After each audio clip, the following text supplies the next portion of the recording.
JMC की everyone, मैं हूँ आर्ची और आज हम करने जा रहे हैं क्लास 8 का चैप्टर नंबर 3 जिसका नाम है synthetic fibres and plastic. Science subject का चैप्टर है ये। लास्ट 2 चैप्टर्स की वीडियोस ऑलरेडी चैनल पर अवेलेबल है। आज हम करेंगे चैप्टर नंबर 3, ठीक है। तो नाम से ही पता चल रहा है कि हम पढ़ने जा रहे हैं सिंथेटिक फाइबर्स और प्लास्टिक के बारे में, ठीक है। तो सिंथेटिक फाइबर्स और प्लास्टिक होते क्या है, सबसे पहले बात करें अगर सिंथेटिक फाइबर्स की, तो ये होते हैं मैन मेड फाइबर्स, मतलब जिन्हें जो नेचुरली हमारे पास नहीं थे अवेलेबल, हमने खुद से उन्हें बनाया है और इसी वजह से इनको आर्टिफिशियल फाइबर्स भी कहते हैं, ठीक है। एग्जाम्पल में इसके हैं रेयॉन है, नाइलन है, पॉलिस्टर है, एक्रेलिक है, ये सारे इसके एग्जाम्पल्स हैं, ठीक है। तो इसकी मैं लिख देती हूँ डेफिनेशन, ठीक है। तो मेन पॉइंट्स लिखवा रही हूँ इस चैप्टर के। आई वॉन्ट कि आप इन्हें लिख लो, और वैसे आपको ये इंस्टाग्राम पर भी मेरे अकाउंट पर मिल जाएंगे, ठीक है। तो मेन पॉइंट्स में इसका सबसे पहले synthetic fibres. So synthetic fibres are the man made fibres, ठीक है। मैंने बोला कि हम बनाते हैं, इंसानों के द्वारा बनाया गया है। तो मैन मेड फाइबर्स, ठीक है।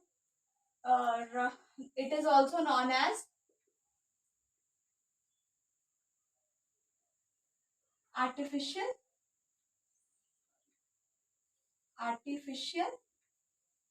फाइबर, ठीक है। आर्टिफिशियल फाइबर भी कहते हैं। एग्जाम्पल में इसके आता है हमारे पास रेयॉन। रेयॉन को हम लोग आर्टिफिशियल सिल्क कहते हैं, ठीक है। मतलब सिल्क जैसा लगता है लेकिन रियल नहीं होता, तो आर्टिफिशियल सिल्क कहते हैं, ठीक है। और इसके एग्जाम्पल में आता है हमारे पास पॉलिस्टर, एक्रिलिक। एक्रिलिक को हम आर्टिफिशियल वूल कहते हैं, मीन्स वो रियल वूल नहीं होती लेकिन दिखने में और काम करने में वूल जैसी रहती है। पूरी की पूरी नहीं, लेकिन काफी सारे फीचर्स सेम होते हैं, ठीक है। और इसके एग्जांपल है नाइलन, ठीक है। ये सारे के सारे मैनमेड, ओके। तो अगर ये मैनमेड है तो नेचुरल वाले कौन से होंगे, नेचुरल फाइबर्स कौन से हैं भाई, नेचुरल कपड़ा है ना, वो कौन सा है। तो नेचुरल में आते हैं हमारे पास, मैं यहाँ लिख देती हूँ। नेचुरल में हमारे पास है वूल, कॉटन, जूट, सिल्क। ये नेचुरली अवेलेबल है ना। खुद से तो कुछ नहीं कर रहे हैं इसमें। कॉटन में ऐसा थोड़ी है कि रेशम में किसी चीज से बना रही हूँ या वूल में कुछ कर रही हूँ, नहीं, ये नेचुरली अवेलेबल है, जस्ट हम इन्हें एक्सट्रैक्ट करते हैं, है ना। तो ये है नेचुरल और ये है मैनमेड वाले, ठीक है। तो बेसिकली फाइबर्स हमें मालूम है, फैब्रिक जो होता है उसे हम यहाँ पर रेफर कर रहे हैं कि फाइबर्स, ठीक है। तो अगर हम इसमें कभी प्लास्टिक की बात कर रहे हैं या फिर हम इसमें पॉलिथीन वगैरह की बात कर रहे हैं, तो दैट आर ऑल मतलब पॉलीमर्स हैं, वो मीन्स कि बहुत सारे यूनिट्स को जोड़ जोड़कर एक बनाया जाने वाला एक कह सकते हैं कि ढांचा लाइक एक स्ट्रक्चर। तो उस चीज की हम इसमें बात करेंगे चैप्टर में, ठीक है। तो ये था सिंथेटिक फाइबर्स, ठीक है। अब बात करते हैं कि पॉलीमर्स क्या होते हैं, ठीक है, ये चैप्टर में है। सो पॉलीमर्स कौन से हैं, तो बेसिकली पॉलीमर्स होते हैं कि मतलब जैसे हम स्वेटर बुनते हैं ना, तो स्वेटर में क्या करते हैं कि थोड़ा सा वूल लेते हैं और उसको किस तरह से हम अरेंज करते हैं, और फिर उसके बाद वो पूरा का पूरा एक स्वेटर तैयार हो जाता है। मुझे पूरा अरेंज करते हैं, उसको बुनते हैं और वो एक स्वेटर तैयार हो जाता है। उसी तरह से पॉलीमर्स होते हैं कि एक लॉन्ग स्ट्रक्चर रहता है, एक छोटे से यूनिट को रिपीट कर करके बनाया जाता है, ठीक है। जैसे स्वेटर में मैंने बोला कि वूल को बार बार एक तरह के उसके डिजाइन को रिपीट करते हैं और पूरा स्वेटर कंप्लीट हो जाता है। उसी तरह से पॉलीमर में भी एक लॉन्ग स्ट्रक्चर जो है वो बनाया जाता है by repetition of small unit, ठीक है। तो लिख देती हूँ फिर से अगेन। तो पॉलीमर क्या है, it is long structure made up of repetition of one same unit, ठीक है। मतलब एक ही तरह के यूनिट को बार बार यूज करके जो हम एक स्ट्रक्चर बड़ा सा बना लेते हैं उसे कहते हैं पॉलीमर, ठीक है। और ये यूनिट बहुत स्मॉल होता है, सेम एंड स्मॉल, सेम होता है एज वेल एज ये स्मॉल भी होता है, ठीक है। और इसमें जो पॉलीमर्स हैं, इसके वर्ड से ही हमें पता चलता है। जो पॉली है, पॉली का मीनिंग होता है मैनी, और मर्स जो है, मर्स का मीनिंग होता है यूनिट, ठीक है। तो मतलब मैनी यूनिट्स जहाँ पे एक साथ इकट्ठे हों उसे हम पॉलीमर कहते हैं। ठीक है, तो पॉलीमर्स भी दो तरह के हैं, एक नेचुरल है, एक सिंथेटिक है। ठीक है, तो पॉलीमर्स दो तरह के हैं, one is natural and another is synthetic या आर्टिफिशियल लिख सकते हैं। ठीक है, तो कॉमन सी बात है, अब सिंथेटिक में कौन से आएंगे? यस, वही सारे जो हमने अभी ऊपर देखे, रेयन है, प्लास्टिक है, ठीक है, पॉलिथीन है, और सारे के सारे सिंथेटिक फाइबर्स, वो सारे के सारे इसी में आएंगे। ठीक है, तो एग्जांपल लिख लो यहाँ पे, plastic, all synthetic fibres, all synthetic fibres, और पॉलिथीन जो यूज करते हैं ना हम। ठीक है, तो पॉलिथीन में मैं बता दूं आपको कि पॉली जो मैनी है इसमें वो पॉली है। ठीक है, बहुत ज्यादा इसमें क्या है, वो पॉली होता है, और यूनिट इसका क्या रहता है, वो है इथीन। ठीक है, इथीन, तो ये मिलकर पॉलिथीन बनता है इसका नाम। ठीक है, और पॉलिथीन रहता है ये, और इथीन का फॉर्मूला मैं चाहती हूँ आप लिख लो, CH, इसका जो फॉर्मूला है ये आप नोट कर लो, इथीन का फॉर्मूला है ये, that is CH2 is equal to CH2। ठीक है, तो ये, और इधर नेचुरल में कौन कौन से आते हैं, कॉटन है, प्रोटीन है, RNA है, DNA है, ये वाली चीजें, ये सारे पॉलीमर्स हैं। कैसे, देखो कॉटन में ना बहुत सारे मतलब जो बहुत ज्यादा रहता है वो होता है हमारे पास सेलुलोज, और यूनिट कौन सा होता है, ग्लूकोज। ठीक है, सेलुलोज ये मैनी रहते हैं, बहुत ज्यादा रहते हैं, और यूनिट क्या रहता है इसका, कॉटन का, ग्लूकोज। ठीक है, तो इसके अलावा इसमें RNA, DNA आएगा हमारा, जो बॉडी में रहता है ना, बेसिक हमारा स्ट्रक्चरल यूनिट यही है। ठीक है, तो हमारे बॉडी के अंदर रहता है, लिविंग यही रहता है। ठीक है, इसमें क्या रहता है, न्यूक्लियोटाइड, न्यूक्लियोटाइड्स। ठीक है, तो न्यूक्लियोटाइड्स टाइड से ये बना होता है। ठीक है, न्यूक्लियोटाइड्स रहेंगे इसमें, DES, न्यूक्लियोटाइड्स इसमें रहेंगे, और इसके अलावा जो प्रोटीन होता है, प्रोटीन बनता है अमीनो एसिड। ठीक है, तो protein is made up of amino acid. Okay, इसके अलावा अब हम करेंगे रेयन के बारे में पढ़ेंगे। ठीक है, हमने सिंथेटिक फाइबर्स देख लिया, पॉलीमर्स देख लिया, नेचुरल फाइबर्स देख लिया, अब हम चलेंगे रेयन के बारे में। अब जितने सारे सिंथेटिक फाइबर्स हैं सबको एक एक करके हम स्टडी करेंगे। ठीक है, तो बेसिकली अब हमारा सब टॉपिक रहने वाला है सिंथेटिक फाइबर्स के बारे में। सारे के सारे सिंथेटिक फाइबर्स को हम स्टडी करेंगे, और उसमें हमारा अब सबसे पहले नंबर पे आ रहा है रेयन। ठीक है, तो रेयन जो है ये हमने देखा कि आर्टिफिशियल सिल्क है। ठीक है, तो इसके क्या कैरेक्टर्स हैं, कैसे बनता है, सब कुछ अब हम देखेंगे। ठीक है, तो रेयन, ओके, तो रेयन जो है ना, रेयन ऑब्टेन ऐसे किया जाता है, किस तरह से किया जाता है इसको, इस जैसे ऑब्टेन करते हैं वो सिमिलर रहता है जैसे हम सिल्क को ऑब्टेन करते हैं। ठीक है, इसको ऑब्टेन किया जाता है chemical treatment of wood pulp के साथ, और सिल्क को हम ऑब्टेन करते हैं जब कुकून को हम गर्म पानी में डाल देते हैं, है ना। सो सेम चीज रहेगी इसमें भी, मतलब ऑब्टेन कर रहे हैं किसी ना किसी तरह से, जैसे सिल्क का ऑब्टेन का प्रोसीजर है, इसका भी वैसा ही रहता है। ठीक है, तो obtaining fibre, obtaining a rayon is similar to obtaining silk. ठीक है, जिस तरह से हम सिल्क को ऑब्टेन करते हैं, सिल्क को लेते हैं, उसी तरह से इसको भी हम बनाते हैं। ठीक है, लेना मतलब कि बनाना। ठीक है, वो कुकून से ले रहे हैं ना, तो वही चीज। ठीक है, लेकिन रेयन को किससे लिया जाता है, obtained from chemical treatment, chemical treatment of, yes, obtained from chemical treatment of, मैंने बोला वुड पल्प। ठीक है, वुड पल्प जो लकड़ी है उसका जो पल्प रहता है उससे इसे लिया जाता है। ठीक है, उसके अलावा इसको हम आर्टिफिशियल सिल्क बोलते हैं। ठीक है, that is also clear to you, rayon कहते हैं, आर्टिफिशियल सिल्क कहते हैं। ठीक है, और इसके अब बात करेंगे हम कैरेक्टर्स।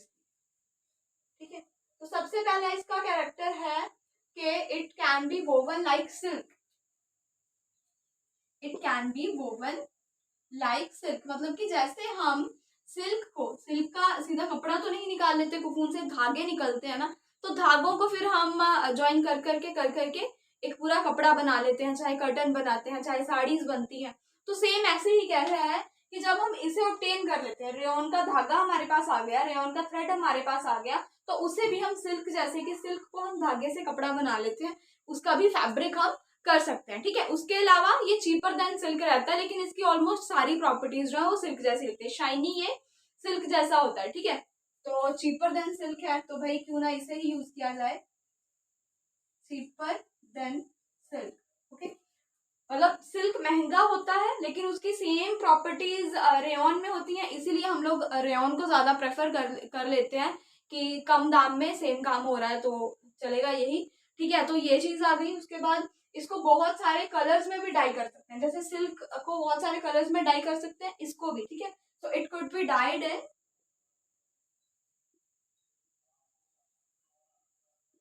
Various colours. ठीक है, एक कलर में नहीं, बहुत सारे कलर्स में इसको डाई किया जा सकता है। ठीक है, क्योंकि कुछ कपड़े ऐसे रहते हैं जो डाइएबल नहीं होते, लेकिन ये फैब्रिक हमारे पास ऐसा बन के तैयार होता है तो इसको हम डाई कर सकते हैं। ठीक है, तो इसके यूजेस कौन से आते हैं, तो सबसे पहला यूज है इसका मिक्स्ड किया जाता है इसे कॉटन के साथ, mixed with cotton to make bedsheets. Okay, तो कॉटन के साथ मिक्स करके हम इसकी बेडशीट्स बना लेते हैं, और वूल के साथ मिक्स करके इसके कारपेट्स बनते हैं। ठीक है, तो आगे से जब भी आप कभी कारपेट्स देखो अपने घर में, ठीक है, या फिर कुछ बेडशीट्स रहती है ना जो ना तो कॉटन की लगती है ना तो सिल्क की लगती है, वो अलग सी होती है, तो वो फैब्रिक कौन सा रहता है आपके पास, रेयॉन का। ठीक है, और अगर कारपेट आप देखोगे तो जो कारपेट्स होते हैं उसमें वूल और इन दोनों को मिक्स करके, वूल और रेयॉन को मिक्स करके वो कारपेट्स बनाए जाते हैं। ठीक है, तो इसको mixed with wool to make carpets. ठीक है, तो आई वांट यू ऑल कि इसका आप स्क्रीनशॉट ले लो। ठीक है, और इसके बाद अब हम करेंगे नायलॉन के बारे में। ठीक है, तो आगे चलते हैं हम लोग। तो नेक्स्ट हमारा जो मेन पॉइंट है दैट इज नायलॉन। ठीक है, अब तक हमने रेयॉन के बारे में पढ़ लिया, अब हम पढ़ेंगे नायलॉन के बारे में। ठीक है, तो नायलॉन क्या है, ठीक है, ये भी आर्टिफिशियल फाइबर है, और एक बात कह सकते हैं कि ये फुल्ली आर्टिफिशियल फाइबर है। ठीक है, तो इसे 1931 में बनाया गया था, बिना किसी भी तरह के नेचुरल रॉ मटेरियल के यूज के, जैसे कि प्लांट्स हो सकता है या एनिमल्स के यूज के बिना। इसे कोल वाटर और एयर से बनाया गया था, इसीलिए ये फर्स्ट फुल्ली सिंथेटिक फाइबर है। ठीक है, तो 1931 में बनाया गया without use of any natural raw material like plant and animal. ठीक है, मतलब या तो एनिमल का प्रोडक्ट हो सकता है कुछ भी, या फिर प्लांट्स का, है ना, जैसे कॉटन इसमें से रहती है, जूट इसमें रहती है, एनिमल में से हमें सिल्क या वूल की बात करें। ठीक है, तो बिना इन दोनों के यूज के, ठीक है, with the help of coal, air and water. ठीक है, इसीलिए ये जो नायलॉन है ये फर्स्ट फुल्ली सिंथेटिक फाइबर है, मतलब फर्स्ट फुल्ली आर्टिफिशियल फाइबर है। ठीक है, थोड़ा सा भी इसमें कोई भी चीज नेचुरल नहीं है, फर्स्ट फुल्ली आर्टिफिशियल फाइबर है ये। ठीक है, अब इसके कैरेक्टर्स की अगर मैं बात करूं तो ये स्ट्रॉन्ग है, ये इलास्टिक रहता है और हल्का रहता है। ठीक है, सबसे पहली बात तो ये है कि बहुत मजबूत होता है। ठीक है, इलास्टिक मतलब स्ट्रेचेबल रहता है और हल्का भी रहता है। ठीक है, तो कैरेक्टर्स लिख लो इसके। यस, नंबर 1 इज स्ट्रॉन्ग है, ठीक है, और लाइट है और इलास्टिक है। ठीक है, तो ये फर्स्ट कैरेक्टर आ गया इसका। सेकंड कैरेक्टर है कि ये बहुत ज्यादा लस्ट्रस रहता है। ठीक है, इजी टू वॉश होता है, मतलब लस्ट्रस का मतलब है कि शाइन रहती है इसमें, और वॉश करना भी आसान होता है। ठीक है, लस्ट्रस है एंड इजी टू वॉश। अभी रफ नोट्स बना लो, अगर प्रॉब्लम आ रही है फटाफट से अभी कॉपी करने में तो नो प्रॉब्लम, रफ रफ लिख लो। नोट्स जो है आपको इंस्टाग्राम पे अवेलेबल है, वहां पे जा करके आप कभी भी ले सकते हो, ठीक है। तो ये यहाँ तक हमने करा कि इजी टू वॉश है, लस्ट्रेस है। उसके बाद है कि ये बहुत ज्यादा पॉपुलर है। आजकल क्लोथ्स जो बन रहे हैं ना ज्यादातर नायलन से बन रहे हैं, तो मतलब आजकल ये पॉपुलर हो गया है कपड़े बनाने के लिए, ठीक है। उसके बाद very popular for making clothes, ठीक है। फोर्थ नंबर पे ये इतना स्ट्रांग रहता है, इसका धागा जो रहता है, इसका जो थ्रेड होता है ना, वो इतना ज्यादा स्ट्रांग होता है कि वो स्टील की वायर से भी ज्यादा स्ट्रांग होता है, ठीक है। इसी वजह से इसका यूज जो है वो पैराशूट में और क्लाइंबिंग रोप्स में किया जाता है, ठीक है। तो इसका जो थ्रेड है, thread of nylon is much stronger than steel wire, ठीक है, स्टील वायर। इसीलिए इसका यूज किसमें करा जाता है, यूजेस में लिख लो, पैराशूट्स में और जो क्लाइंबिंग रोप्स होती है ना, पेड़ बोल रही हूँ सॉरी, पहाड़ चढ़ने के लिए जो रस्सियां होती हैं वो भी नायलन की बनी होती हैं, ठीक है। इसके अलावा नायलन बहुत सारी चीजों में यूज करा जाता है। सॉक्स जो होती है, ठीक है, जो टेंट्स होते हैं ये भी नायलन के होते हैं। कर्टन की बात करूं, कर्टन भी नायलन के ही होते हैं, ठीक है। टूथब्रश में नायलन रहता है, ठीक है। कार की सीट बेल्ट में नायलन है, ठीक है। स्लीपिंग बैग्स जो होते हैं, जो एक बेसिकली ये सोल्जर्स को दिया जाता है, जिसमें एक ब्लैंकेट सा रहता है, पूरा एक बैग रहता है, उसके अंदर उन लोगों को सोना होता है, तो वो पूरा जिप लगाकर उसको लॉक कर लेते हैं, उनको किसी ब्लैंकेट वगैरह की जरूरत नहीं पड़ती, तो उसे स्लीपिंग बैग बोलते हैं। तो स्लीपिंग बैग भी उससे बनता है। ब्रशेस बन रहे हैं इससे, ठीक है, लिख लो सारा कुछ। ब्रशेस बन रहे हैं, टूथ ब्रशेस, ठीक है, ब्रशेस बन रहे हैं, सीट बेल्ट बन रहे हैं कार के, ओके, स्लीपिंग बैग्स बन रहे हैं, एक्सेट्रा, ये सारी चीजें, ठीक है। और इसके अलावा अगर ब्रश में कंफ्यूजन हो रही है तो ब्रश का कौन सा हिस्सा बन रहा होगा, तो ब्रश के जो ब्रिसल्स होते हैं, ठीक है, जो ये दांत होते हैं ना, ये चीज तो यू वेरी वेल नो की प्लास्टिक होती है, तो ये जो चीजें होती है ना ब्रश की, ये बनती है नायलन की। देखो आपने एक शाइनी सा रहता है ना। अब लग रहा है ना कि सारे कैरेक्टर्स मैच कर रहे हैं कि वो शाइनी रहता है, इजी टू वॉश भी होता है वो भी, ठीक है, स्ट्रांग होता है वो, है ना। ऐसे थोड़ी है कि यूज कर रही हूँ तो वो धागे की तरह निकल गया या टूट गया, नहीं होता ना जल्दी। तो स्ट्रांग रहता है, ठीक है, हल्का भी रहता है, भारी भी नहीं होता ज्यादा। और उसके अलावा देखो स्ट्रॉन्गर देन स्टील वायर, तो अभी यहाँ पे तो स्टील वायर से कंपेयर नहीं कर सकते उसको, कि वो वाला फैब्रिक थोड़ा ज्यादा यूज करते होंगे, उसमें जो उसका केमिकल जो नंबर रहता है, केमिकल फॉर्मूला जो रहता है वो चेंज करते होंगे जब वो पैराशूट या फिर ये इनको बनाते होंगे क्लाइंबिंग रोप्स को, ठीक है। तो अब हम चलेंगे, नायलन कर लिया, अब हम करेंगे पॉलिस्टर एंड एक्रिलिक के बारे में बात, ठीक है। तो पॉलिस्टर के बारे में बात करते हैं। तो पॉलिस्टर जो है वो बेसिकली टू टाइप्स का रहता है, ठीक है। तो एक तो पीईटी होता है और एक होता है हमारे पास दो टाइप्स के रहते हैं ये पॉलिस्टर। तो कौन से दो हैं उनको हम फटाफट से अब स्टडी करेंगे, ठीक है।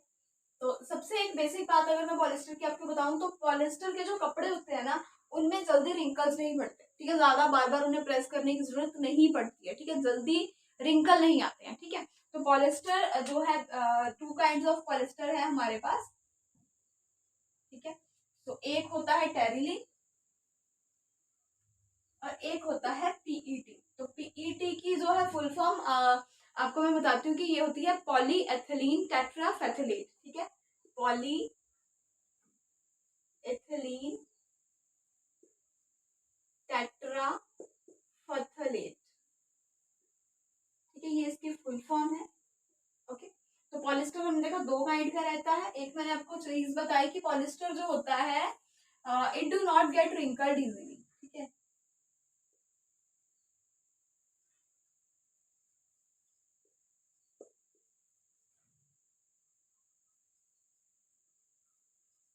जल्दी रिंकल्स नहीं पड़ते इसमें, ठीक है, जल्दी जो है इकट्ठा सा नहीं हो जाता, इसमें आयरन की जरूरत बार बार नहीं पड़ती है, ठीक है। कॉटन में हमें बहुत ज्यादा आयरन की जरूरत पड़ती है, सिल्क में भी जल्दी ही पड़ जाती है, लेकिन इसमें नहीं पड़ती है, ठीक है। तो ये इसका एक एडवांटेज है, ठीक है।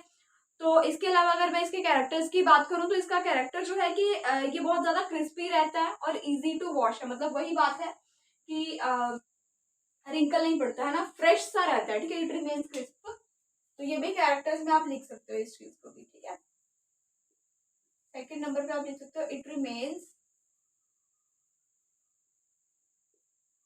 Crisp and easy to wash, ठीक है, इजी टू वॉश भी है ये, और जल्दी रिंकल भी नहीं बढ़ते हैं इसमें, ठीक है। उसके अलावा टेरिलीन जो है एक पॉपुलर पॉलिस्टर है, जिसको हम लोग इतना अच्छे से फाइबर की तरह ड्रॉ कर सकते हैं जैसे कि यान को करा जाता है, ठीक है। मतलब कि जो हमारे पास टेरिलीन है, ठीक है, ये वाला जो हमारे पास पॉलिस्टर है ना टेरिलीन, ये इतना ज्यादा मीन्स सॉफ्ट है, इतना ज्यादा कह सकते हैं कि पॉपुलर पॉलिस्टर है, इतना ज्यादा ये सिंपल इसका वो रहता है टेक्सचर, कि इसे जैसे कि किसी धागे से हम लोग कपड़ा बना लेते हैं, इसके थ्रेड से भी हम कपड़ा आराम से बुन सकते हैं, ठीक है। सो इट इज, जो टेरिलीन है हमारे पास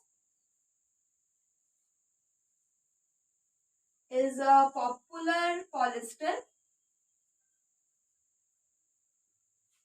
ठीक है। इसका यूज क्या किया जाता है, use to sorry can be used as या कैन बी वोवन एज, ठीक है, can be woven as other yarn, ठीक है। जैसे बाकी धागों को हम बुन बुन कर कपड़ा बना लेते हैं ना, वैसे इसे भी बुन बुन कर कपड़ा बना सकते हैं, यार्न टू मेक फैब्रिक, ठीक है। तो ये बात आ गई। उसके बाद और कोई कैरेक्टर बचा है भाई, तो नहीं, अब और कोई कैरेक्टर नहीं है। अब इसके हम बात करेंगे यूजेस के बारे में। तो पॉलिस्टर का यूज कहाँ पे कर रहे हैं, शर्ट्स बनाने में, बॉटल्स बन रही हैं, यूटेंसिल्स बन रहे हैं, ठीक है। और जो हमारे पास रहते हैं कि फिल्म्स हैं, वायर्स हैं, ये सारी चीजें इसी से बन रही हैं। कैसे, देखो इसका यूजेस की बात करेंगे अब हम यहाँ पे। तो यूजेस में मैंने बात करी कि शर्ट्स बनती हैं बेसिकली, ठीक है। सेकेंड नंबर पे इससे जो हमारे पास पीईटी है, इससे बॉटल्स बनती है, ठीक है। जो वाटर बॉटल्स रहती है ना प्लास्टिक की, वो, तो पीईटी बेसिकली प्लास्टिक को रेफर कर रहे हैं हम यहाँ पे, ठीक है। पॉलिथीन्स भी जो है वो भी प्लास्टिक से ही होते हैं, तो ये पीईटी है जो ये प्लास्टिक को रेफर कर रहे हैं। बॉटल्स बन रही हैं इससे, ठीक है, वायर्स बन रही हैं इससे, और इससे हमारे पास बन जाते हैं यूटेंसिल्स बनते हैं, ठीक है, तो एक्सेट्रा। तो ये वाली जो है ये यूजेस आ गए हमारे पास पॉलिस्टर के। तो पॉलिस्टर के बाद अब हमारा लास्ट आर्टिफिशियल फैब्रिक जो हम करेंगे, फाइबर जो है वो करेंगे, दैट इज एक्रिलिक, ठीक है। तो एक्रिलिक हमने पहले देखा कि आर्टिफिशियल वूल जो है, आर्टिफिशियल वूल जो होती है हमारे पास, उसे हम एक्रिलिक कहते हैं, ठीक है। तो एक्रिलिक कलर्स भी आते हैं, अगर आप में से किसी को पेंटिंग का जो है शौक है तो आपको मालूम होगा कि एक्रिलिक कलर्स आते हैं और एक फैब्रिक कलर्स आते हैं। तो मैं चाहती हूँ कि इस चैप्टर के कंप्लीट होने के बाद आप थोड़ा सर्च वर्क करो और मेरे को कमेंट सेक्शन में बताओ कि एक्रिलिक कलर्स जो रहते हैं वो पेंटिंग वाले, एज वेल एज जो फैब्रिक कलर्स रहते हैं, दोनों में क्या डिफरेंस होता है, ठीक है, वो आप कमेंट सेक्शन में बताओ, ठीक है। ये आपके लिए टास्क है। देखो एक्रिलिक वाले को भी हम करते कपड़े के ऊपर ही और फैब्रिक वाले को भी, ठीक है, और वो उतरता भी नहीं है, लेकिन दोनों में डिफरेंस क्या है मैं चाहती हूँ कि वो एटलीस्ट आप दो दो पॉइंट्स कमेंट सेक्शन में जरूर डालो। आई विल श्योरली रिप्लाई, और नेक्स्ट वीडियो में मैं खुद इसका आंसर दूंगी, ठीक है। तो ये एज अ क्विज आज के लिए क्वेश्चन, मैं हूँ वो क्वेश्चन कह सकती हूँ कि एक्स्ट्रा के लिए ये दे रही हूँ, ठीक है। तो अब हम बात करेंगे एक्रिलिक के बारे में, ठीक है। तो एक्रिलिक हमने देखा कि आर्टिफिशियल वूल है, ठीक है। और जो एक्रिलिक होता है ना, ये वूल से बहुत सस्ता होता है, ठीक है, वूल के कंपैरिजन में बहुत सस्ता रहता है एक्रिलिक, ठीक है, very cheap as compare to wool. अगर वूल के साथ कंपेयर करूं तो ये बहुत ज्यादा चीप होता है, ठीक है, इतना महंगा नहीं होता जितना वूल होता है, ठीक है। उसके अलावा जो एक्रिलिक है हमारे पास, ये आर्टिफिशियल वूल है, चीपर है, और इसको भी हम बहुत सारे कलर्स में डाई कर सकते हैं, जैसे वूल को उसी तरह से इसे भी बहुत सारे कलर्स में डाई कर सकते हो। तो ये 1, 2 और 3 इसके पॉइंट्स हैं, तो can be died into various colours, ठीक है, बहुत सारे कलर्स में इसको भी डाई किया जा सकता है, ठीक है। उसके बाद ये इसके कैरेक्टर्स की बात करूँ तो ये अफोर्डेबल रहते हैं, ठीक है, मतलब अगर सस्ता है तो अफोर्डेबल है ना, ठीक है। तो कैरेक्टर्स की बात करें अगर हम, एक्रेलिक के कैरेक्टर्स की बात करें तो ये अफोर्डेबल है। फर्स्ट कैरेक्टर है इसका कि अफोर्डेबल है ये बहुत ज्यादा। ठीक है, सेकंड कैरेक्टर है कि ये ना बहुत जल्दी कैच कर लेता है किसको, फायर को। ठीक है, it can easily catch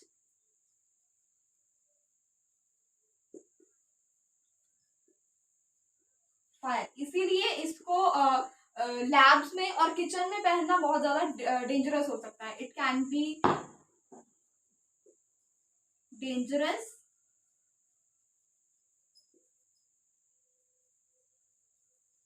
to wear and work in, मतलब काम करते करते किचन में और लैब्स में। ठीक है, तो लैब्स में जो केमिकल रिएक्शन और ये सारी चीजें रहती हैं, या फिर किसी भी तरह की लैब हो सकती है, वो इलेक्ट्रिकल किसी अप्लायंसेस की लैब हो सकती है जिसमें कि एक्सपेरिमेंट्स चल रहे हैं, तो ये वहां पे डेंजरस रह सकता है। तो वहां पे हमें इस चीज को जो है अवॉइड करना है। ठीक है, उसके अलावा ये हीटिंग पे मेल्ट हो जाता है, हीट लगती है तो ये मेल्ट हो जाता है।